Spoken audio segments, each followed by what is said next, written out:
Hi everyone, welcome to Module 12. This week, you'll be asked to develop a draft of your professional letter, to post your letter to the discussion, to complete peer reviews for 2 classmates, to complete an assignment for run-on sentences, and to take a quiz on topics and topic sentences. So as you develop your letter assignment this week, it's important to develop a professional letter. This means that you should use full block format. And so on the right side of the screen, you're seeing an example of full block format. Notice how at the top, we begin with the writer's address and the date. It's fine to use C&M's address for the college if you'd prefer, instead of using your personal address. After this, we include the person to whom we're writing and their address and contact information. We address the letter to a specific person. If you don't know who the specific person is, you could use hiring manager or scholarship committee, but it's best to address your letter to a specific person. I would encourage you to avoid using generic openings like sirs or madam or to whom it may concern. We want to try to make our letter addressed to a specific person instead. Then we want to have our paragraphs aligned against the left side of the page. This means we don't need to indent with this kind of writing. We want to state our purpose in our first paragraph. So our reason for writing. So are you applying for a specific scholarship? Are you applying for a specific job? And why have you chosen this opportunity? And then in your body paragraphs, you should summarize your qualifications and skills. This includes your educational experience, your career experience, your goals, and other qualifications. And so closely read the job posting or the scholarship posting that you've selected very carefully, and try to address what the scholarship or the job is expecting. We want to develop strong topic sentences. So we want to know that each paragraph, each body paragraph focuses on a specific topic and that it includes specific details and examples. Your concluding paragraph should thank your reader for their time or for considering you. If you're applying for a job, you could also politely request an interview. Then use something like sincerely, some kind of closing, and your name. You're not required to include a resume for this assignment. However, if you have questions about resumes, I'd be happy to help you. Just send me an email and we can talk about them. But we're focusing on professional letter writing for this project. And you should read through your letter, correct any errors that you see, make sure that it sounds professional, make sure you're spelling out words fully, and that you're using complete sentences. Once you have a draft of your letter ready, you should go ahead and post it in the discussion area. It is due in the discussion by Thursday at 11:59 p.m. And then by this Sunday, please provide peer review for at least 2 of your classmates. Please spread out your reviews so that everybody receives feedback. Please give specific suggestions and specific compliments. So I'd like you to find at least 3 strengths of your classmate's letter.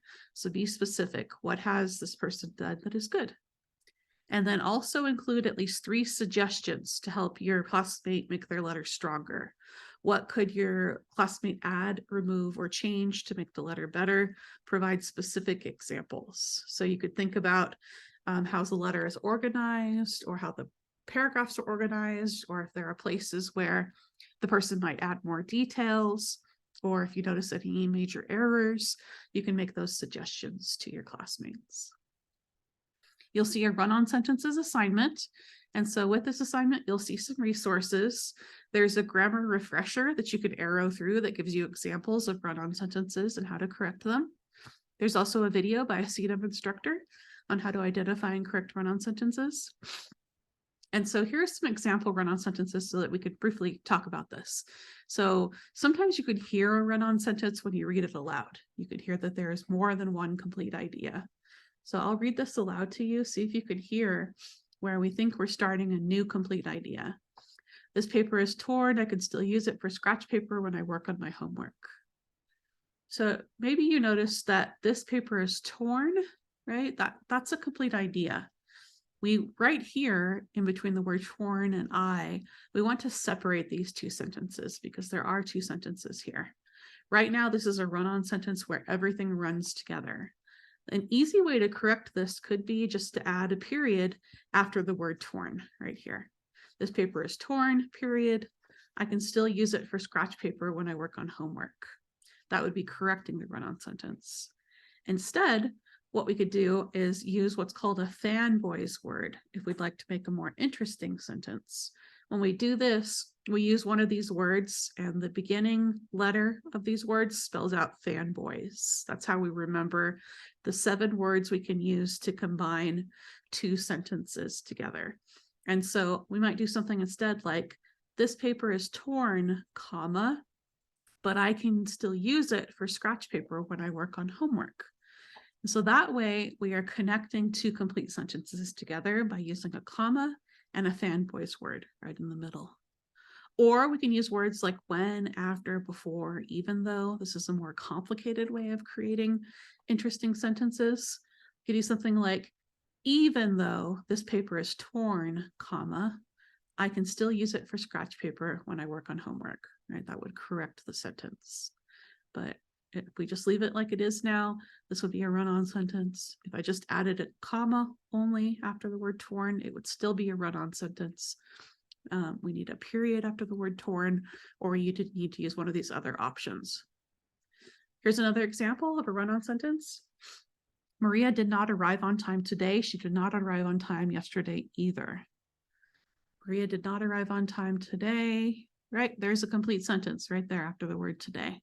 So again, we could just add a period there, or we could add a comma and a fanboy's word, or we can consider adding one of these other words like when, after, before. It just depends on the sentence and what we think sounds best.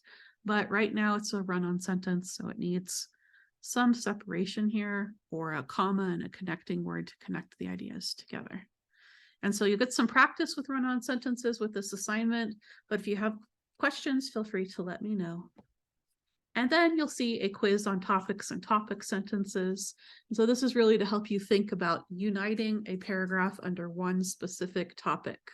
And so you'll see little passages that look like this, and there'll be a question that asks you, what is the topic of this paragraph or this passage? Or what is the topic sentence? And so the topic is what the paragraph focuses on. And in this case, it focuses on Goodfellas, the movie. However, the topic sentence is actually the second sentence here. I like Goodfellas for various reasons. And we can tell that because we have the reasons listed here, right? First, it's entertaining. Second, the characters are interesting. Third, and finally, the movie is well directed and filmed, right? And so these details, this evidence supports this idea that I like this film for varying reasons, right? And so that's the topic sentence. Sometimes the topic sentence is the first sentence of a paragraph. Sometimes it's the second sentence. Sometimes it even takes place at the bottom of the paragraph. So what I would suggest you do is read these passages aloud and then ask yourself, close your eyes or look away from the passage. What was that paragraph about, right? What is the topic it focused on? And what do I think was the sentence that told me what the paragraph was about? This can take a little practice, so you can take the quiz multiple times. So if you're not happy with your first score, you can review the resource that's included and take the quiz again. But as you're doing this, also think about your professional letter that you're writing. So as you're organizing the information in your letter, you might have organized it with a paragraph about your educational skills and how that connects to this opportunity, or a paragraph about your work skills and how it connects to this opportunity. Or you might realize, oh, I have one giant paragraph in my letter, and I should be creating focused paragraphs. I should have an introduction that introduces my purpose for writing, that's separate from my body paragraphs that go over my qualifications and my skills, that's separate than my conclusion paragraph, which thanks the reader and politely requests an interview. So we're really thinking about how to divide our ideas into topics and how to ensure that that topic and our topic sentence come through to our reader. You'll see a module checklist to help you make sure you've completed all of the weekly tasks. And of course, if you have any questions, please contact me. I'd be happy to help. So I hope you have fun writing your letter this week, and I look forward to reading your letters. Take care. Thanks. Bye.